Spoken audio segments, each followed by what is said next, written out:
예, 할렐루야. 예, 반갑습니다. 오늘 하나님의 말씀을 우리가 보면서 너는 나를 따르라. 만화 같은 그림을 제가 화면으로 이렇게 해봤습니다. 너는 나를 따르라. 갈릴리 호숫가에서 예수님께서 쟤네들에게 숯불구이를 해주는 그런 장면입니다. 그런데 재미나는 거는 갈릴리 호숫가인지 갈릴리 바닷가인지 이게 때로는 티베리아 호수라 그러고 티베라 바다라 그러고 긴네렛이라 그러고 게네사렛이라 그러고 도대체 뭐가 맞는지 헷갈릴 때가 많아요. 그게 제가 아침에 찬양을 부를 때에 분명히 갈릴리 호숫가에서라고 제목이 나와 있는데 시작 가사는 갈릴리 바닷가에서요. 이게 가사가 잘못된 건가? 그러고 내가 한참 헷갈렸습니다. 분명히 제목은 갈릴리 호숫가예요. 인터넷 쳐보세요.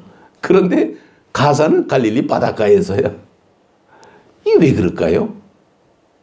오늘은 또 요한복음에는 이게 티베라라고 나옵니다. 이 사실 헤롯 안티바스, 우리 성경에는 안티바라고 나오는데 이 사람이 그 당시 로마 황제 티베리우스에게 잘 보이려고 그 갈릴리 서쪽의 그 지역을 옛날에는 공동묘지였던 자리인데 재개발을 했습니다. 쫙 재개발하고 도시를 근사하게 만들어 놓고 티베라라 그리고 이름을 짓고는 황제한테 봉헌을 한 바로 그 지역입니다. 그래서 그것을 티베라라고 얘기하는데 옛날에는 긴네렛이라 그랬어요. 구약에 보게 되면 긴네렛이라는 것은 이 갈릴리 그 생김새가 꼭 하프 이렇게 다윗 때 나오는 그 하프처럼 이렇게 세워갖고 하프가 히브리 말로 키노르인데 이 키노르 하프 이것을 연상시킨다고 긴네렛이라 그러다가 이것이 게네사렛 이렇게 신약에는 바뀝니다. 그래서 게네사렛 이 이름은 그렇다 치는데 이게 호수인지 바다인지 이게 또 헷갈리잖아요. 히브리 말 보게 되면 얌하고 얌이라는 거는 고대 히브리어에 보이는 호수인지 바다인지 구별이 없다 그랬어요. 그래서 큰 바다, 작은 바다, 큰 호수, 작은 호수 이게 히브리 말은 얌 그럽니다. 그러니까 이게 바닷가인지 호숫가인지. 근데 우리는 바닷가라 그래도 맞고 호숫가라 그래도 맞습니다. 단지 갈릴리가 굉장히 넓어요. 커. 그래서 바다처럼 보이지만은 실상은 호수에 가까운 이제 그런 모습입니다. 정말 이곳에서 우리는 예수님과 쟤네들의 만남의 어떤 그런 장면을 우리가 보게 되는데 일상에서 정말 하나님의 임재를 경험하고 있을까라는 거예요. 평상시에 정말 하나님을 믿는 우리들이 하나님의 임재를 경험한다면 참 얼마나 좋을까. 그 벚꽃이 참 화려하게 그냥 착 펴는데 어느 날 갑자기 다 떨어졌어. 꽃비가 내린다 하더니 쫙 내려버렸어. 이제는 벚꽃이 없어요. 참 허무하게 보이는 정말 이 갈릴리 호숫가에서 예수님이 쟤네들에게 이리 와라 조반을 이제 먹이는 그런 장면의 모습인데 이 티베라 바닷가 여기에서 쟤네들에게 아침을 차려주는 예수님의 모습. 그럴 때에 사실은 이미 생선을 이렇게 굽고 있는 장면이 나오죠. 이미 예수님께서는 준비하고 계셨습니다. 그런데 너희들이 잡은 생선을 좀 가져와라. 근데 사실 이 생선을 가져오라 그럴 때에 이 생선을 잡은 고기가 없어요. 21장에 처음에 보게 되면 사실은 티베라 호숫가에서 7 제자들, 여기 이제 제자들이 7명이 나오는데 7 제자들이 나는 물고기 잡으러 가겠다라는 베드로의 말에 따라서 그냥 고기 잡으러 갑니다. 근데 사실 이때가 언제냐면 예수님이 부활하신 후거든요. 예수님이 부활하신 후에도 불구하고 이들은 여전히 바뀌지 않고 있었다는 거예요. 그냥 자기들의 생계가 정말 그 당장 급하죠. 먹고 살아야 되니까 어떻게 살아야 될까? 빈궁의 모습은 뭐 그제나 지금이나 뭐 똑같습니다. 그래서 그들이 자기들이 할 수 있는 것은 고기 잡기밖에 없으니까 고기 잡으러 갑니다. 출신이 갈릴리 출신이니까 갈릴리는 이제 고기를 잡으러 가는데 고기를 잡으러 가도 그날 밤에 아무것도 잡지 못하는 장면이 21장 3절에 나오고 있습니다. 아니 어부가 고기를 잡는데 아무것도 못 잡았다. 이거 좀 뭔가 좀 이상한 어떤 그런 설정이 되는데 근데 날이 새어갈 즈음에 예수께서 바닷가에 이렇게 계시는데 언제 나타나셨는지 예수님이 계십니다. 근데 제자들은 예수님인지를 몰라요. 그래서 예수님께서 얘들아 너에게 고기가 있느냐? 그렇게 물어보니까 그들이 한결 없습니다. 못 잡았습니다. 이렇게 얘기를 하는 거예요. 그랬더니 예수님께서 또 이렇게 말씀합니다. 그물을 배 오른편에 던지라. 그리하면 잡으리라. 어차피 한 마리도 못 잡았으니 오른편에 던지라니까 그냥 오른편에 던졌습니다. 그랬더니 고기가 엄청나게 많이 잡히는데 그때 요한복음 21장 7절에 이렇게 나옵니다. 예수께서 사랑하시는 그 제자가 베드로에게 이르시되 주님이시라 하니 예수께서 사랑하시는 그 제자 누굽니까? 요한이에요. 근데 요한은 여기서 요한이라고 쓰지 않고 예수께서 사랑하는 그 제자가 베드로에게 저분은 주님이시다라고 얘기를 하고 있습니다. 그랬더니 베드로가 그냥 갑자기 벗고 있다가 주님이시다라는 말씀을 듣고 겉옷을 두른 후에 바다로 뛰어내립니다. 다른 제자들은 육지에서 거리가 불과 한 50칸쯤 되기 때문에 그렇게 먼 거리가 아닙니다. 작은 배를 타고 물고기 가든 그물을 끌고 오는데 고기가 너무 많으니까 그냥 그물채로 그냥 끌고 오는 겁니다. 물에서.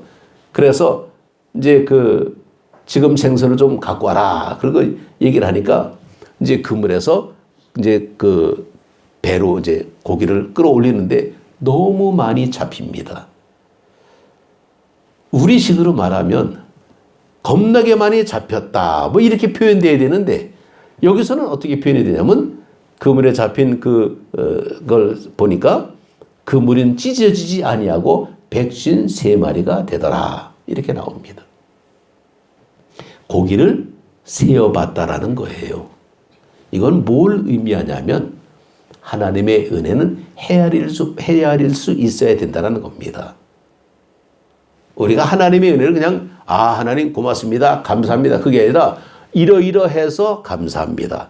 저러저러해서 감사합니다. 헤아려 볼 때에 하나님 은혜가 더 가까이 오는 거지 두리뭉실하게 은혜를 우리가 볼 수는 없습니다. 여기서 153마리라는 이것은 상징적인 의미의 모습은 하나님의 은혜는 헤아렸다라는 겁니다. 우리는 하나님의 은혜를 헤아릴 수 있는 그런 모습이 좀 있어야 되겠죠. 그러면서 주님께서 이제 그걸 갖고 와서 이제 좀 먹자. 근데 이 사실은 이미 고기는 이제 굽고 있는데 이렇게 말씀을 합니다. 21장 9절을 보게 되면 육지에 올라오니 숯불이 있는데 그 위에 생선이 놓였고 떡도 있더라. 이미 예수님께서는 생선을 이렇게 굽고 있는데 그런데 10절에 보게 되면 예수께서 이르시되 지금 잡은 생선을 좀 가져오라. 사실 생선이 필요가 없습니다. 이미 예수님께서 이미 다 굽고 계시고 있는 거예요. 그럼에도 불구하고 너희들이 잡은 생선을 좀 가져오라. 이것은 예수님은 우리의 도움이 필요 없지만은 우리를 하나의 일원의 모습으로 불러주시는 모습, 우리에게 일거리를 조그맣게 주셨다는 겁니다. 그래서 우리는 주님의 일을 감당할 때에 우리의 몫이 있다라는 겁니다. 우리는 이런 사실을 하나씩 성경을 읽다 보게 되면 이미 생선 다 구워놓고는 왜 너희들 걸 또 갖고 와라 라고 말씀하실까라는 겁니다. 사실은 예수님께서는 생선을 잡으려면 이미 벌써 그냥 알아서 다 하실 텐데 굳이 왜 우리 거를 왜 달라 그럴까?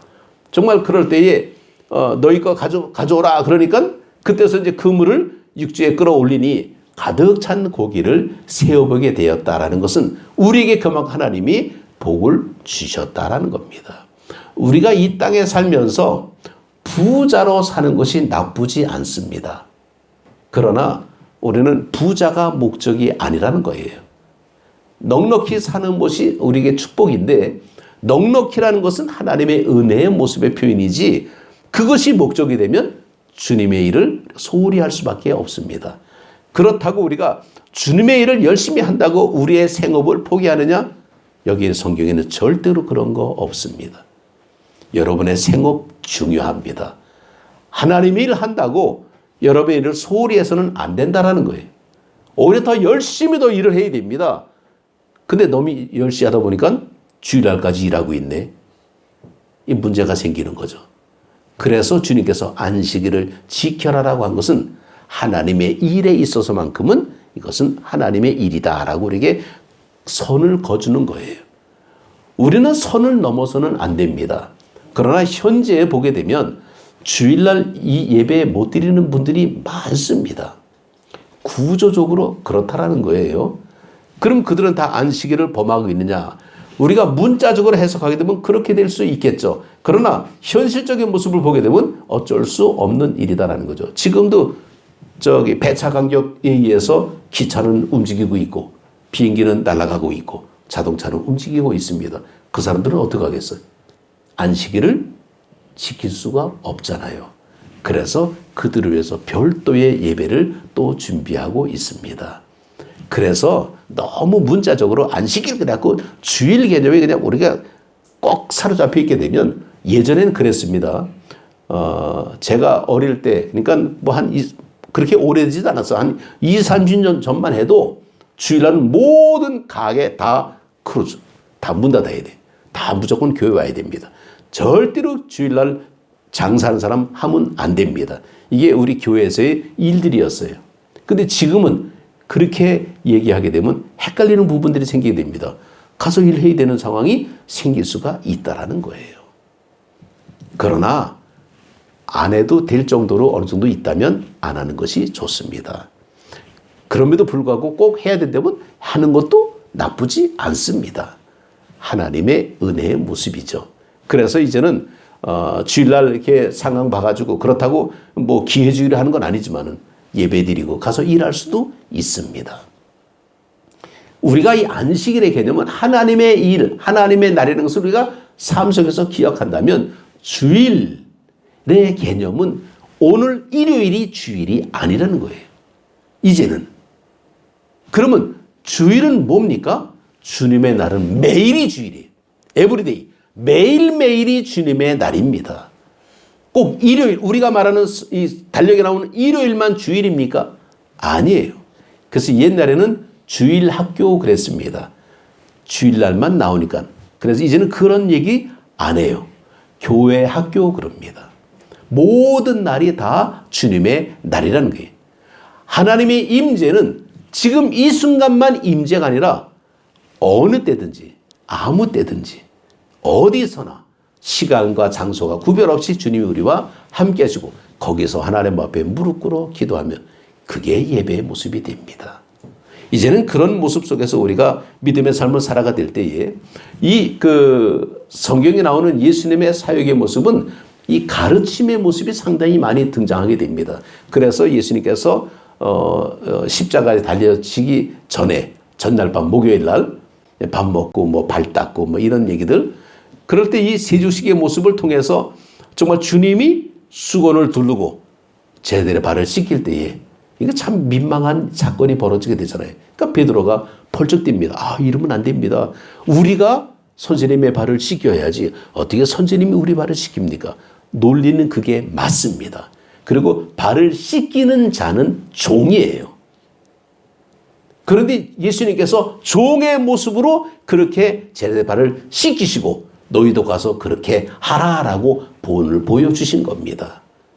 바로 이런 모습이 가르침의 샘플, 모범이 되신 예수님의 모습을 볼 때에 오늘 이 장면 속에서 이 제자들에게 불러놓고 숯불을 굽고 그들에게 조반을 와서 먹어라 라고 하는 이 모습은 다 교육적인 이유가 있기 때문이라는 겁니다. 그냥 와서 그냥 배불리 먹고 그냥 쉬자 그런 얘기가 아닙니다. 정말 이들이 그 밥을 먹은 그 조반을 먹고 난 다음에 주님께서 타겟이 있습니다. 주님이 부활하신 이후에 찾아오신 이유는요, 아무한테나 찾아오지 않았습니다. 주님이 부활하신 이후에 찾아오신 그 목적은 주님이 세우실 교회에 필요한 하나님의 제자들을 위해서 찾아오셨어요. 그래서 그들을 향해서 제자들에게 나타나셨지 아무한테 나타나지 않았습니다. 부활하신 예수님이 빌라도 앞에 가서 전 내가 살았다 이런 기록이 하나도 없잖아요. 빌라도는 상관이 없어요.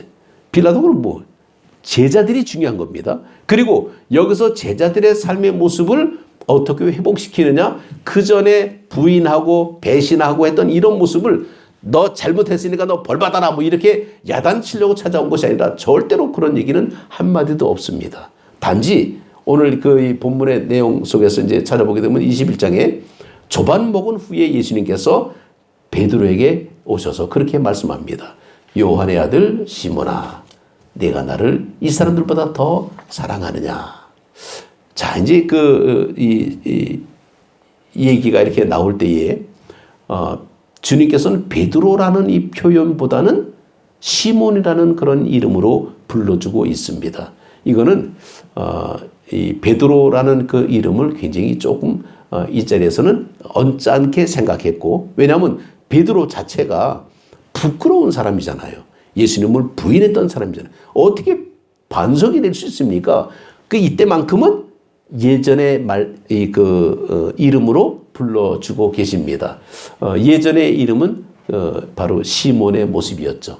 그래서 시몬, 요한의 아들 시몬아. 이건 굉장히 좀 따뜻한 그런 이름의 표현의 모습인데, 꼭 그런 건 아니지만은, 옛날 사람들은 이름들이 애칭이 있었다 그러죠. 요즘이 안 그렇지만은 옛날에는 애칭이 있어가지고, 이름을 어릴 때 이름들이 있습니다. 근데 이름들이 다 한글같이 되게 웃겨. 흉해. 근데 그것이 굉장히 친근감이 있습니다. 들어볼까요? 개똥이, 쇠똥이.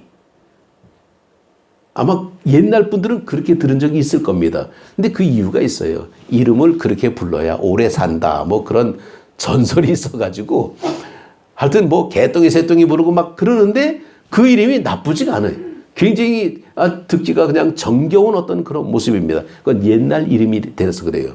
근데 그 호적에다가 개똥이, 쇠똥이 이렇게 쓸 수는 없잖아요.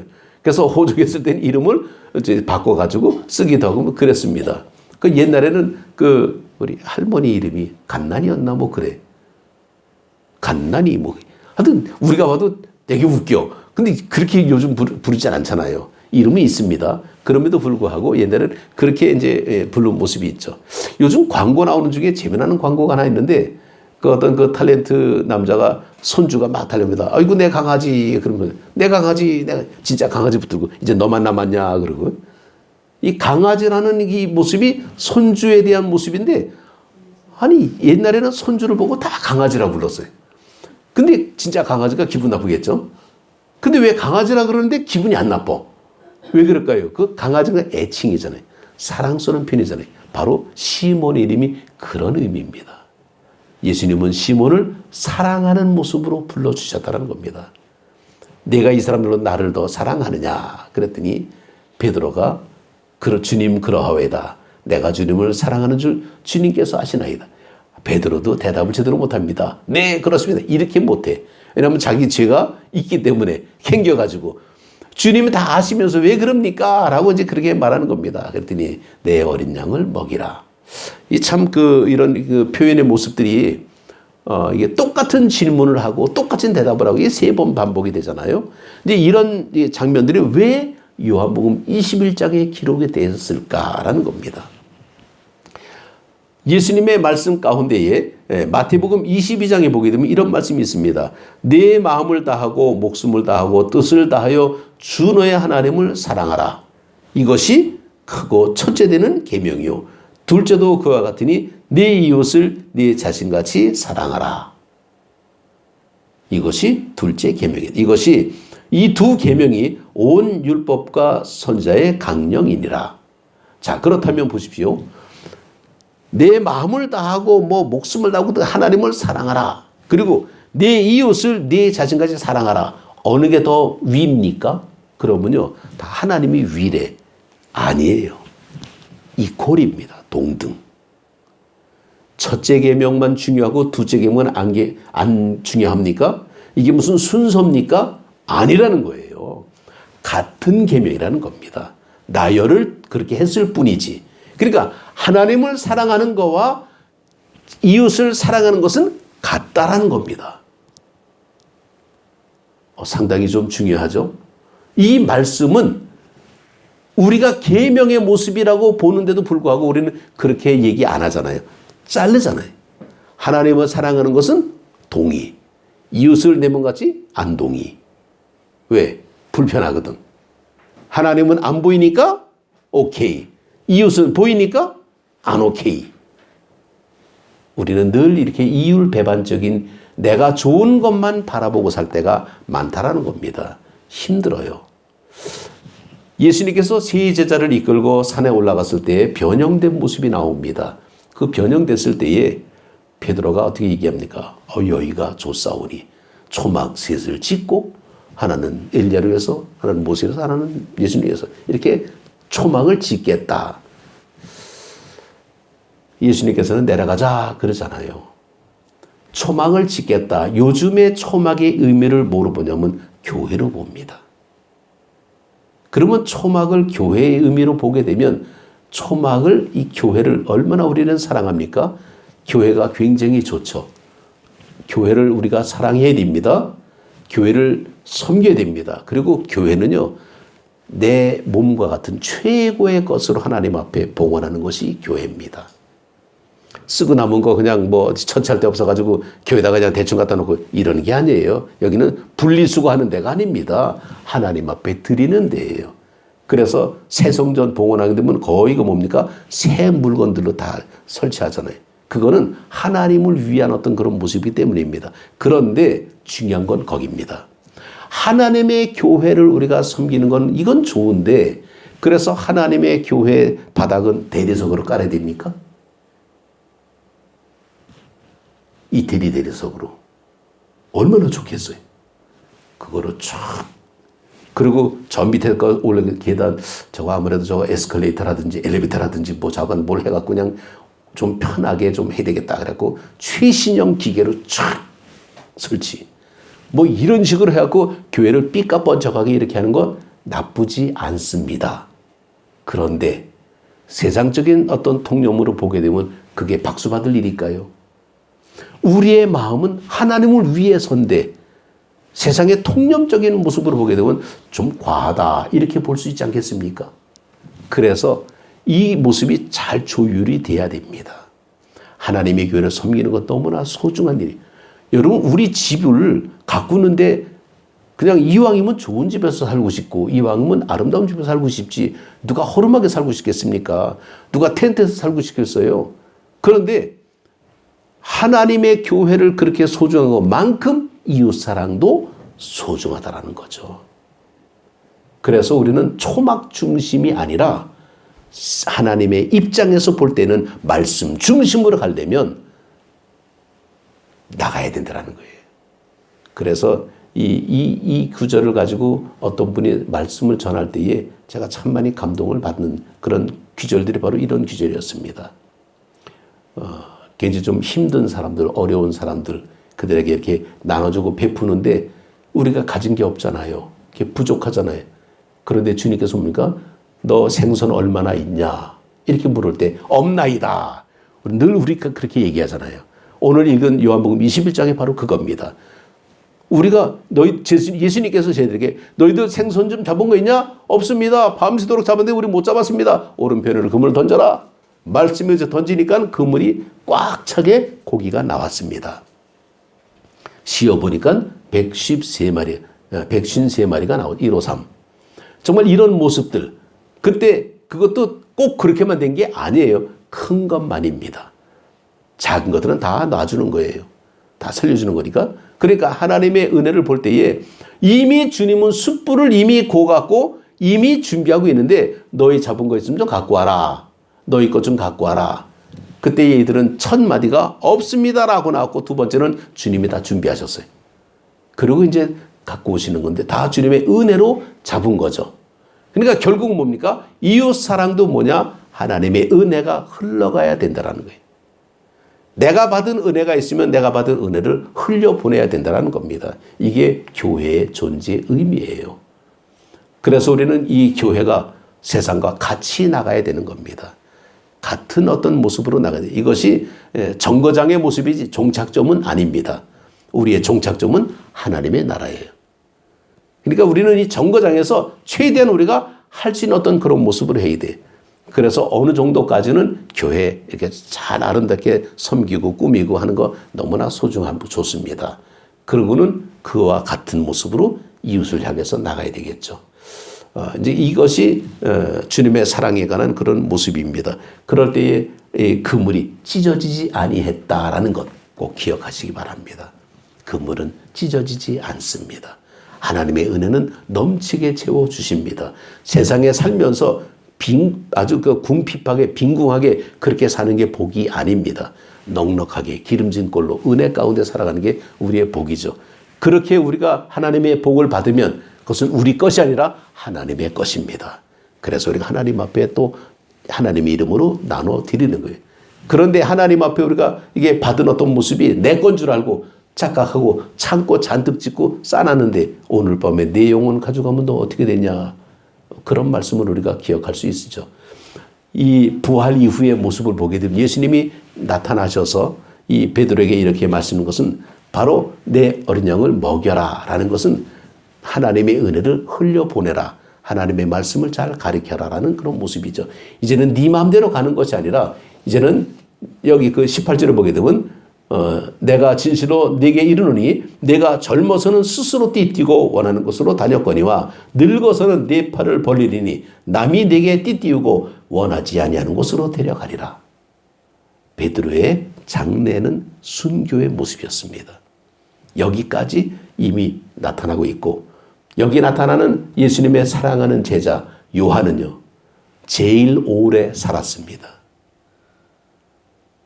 그래서 그 예수님께서 십자가상에서 이게 죽으실 때에 요한에게 마리아를 부탁하는 그런 장면 나오죠. 에베소에서 오래 사셨습니다. 이 사도 요한은. 그래서 오래 살을 때에 사도 요한의 별명이 뭡니까? 사랑의 사도였습니다. 사랑으로 살았습니다. 이런 모습들이 여기에 예견되고 있는 모습으로 우리가 볼 때에 이 요한복음 21장의 말씀은 예수님 우리가 보여준 또 하나의 교훈이요. 또 하나의 가르침이요. 그렇게 살아라라는 그런 말씀입니다.